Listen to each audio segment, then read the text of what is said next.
Guys अहिले म यहाँ नगरकोटमा छु है। यो विदेशी नम्बर प्लेट भएको कति क्याम्पर भ्यानहरू के यहाँनिर नि क्याम्पिङ गर्न आएको रहेछ ल हेर्नु त। यस्तो मजाको क्याम्परहरू। Where are you from? In Iran. Iran? Yes. Oh, on the way from Iran. Welcome to Nepal. बाट आउनु भएको रहेछ उहाँहरू है। अनि इरानीहरू हुँदो रहेछ। कस्तो मजाको क्याम्पर भ्यानहरू नगरकोटमा गाइज। कस्तो मजाले सबै फ्यामिली आउनु भएको रहेछ।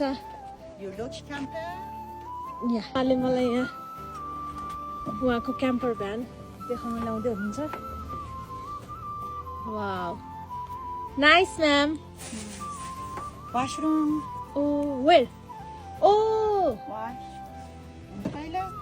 oh, त्यो त टोयलेट। यो रहेछ सावर, यो रहेछ बेड, यता किचन गाइज। इरानदेखि उहाँहरू आउनु भएको रहेछ है, on the way from Iran. कस्तो मजाको चिटिक्कको सानो कतिजना। Thank you. क्याम्पर भ्यान ल्याएर एउटा दुईटा तिनटा चार पाँच छ सात आठवटा क्याम्पर भ्यान सहितको फ्यामिली आउनु भएको रहेछ इरानीहरू है। बेचारा भित्रसम्म लगेर देखाइदिनु भयो मलाई।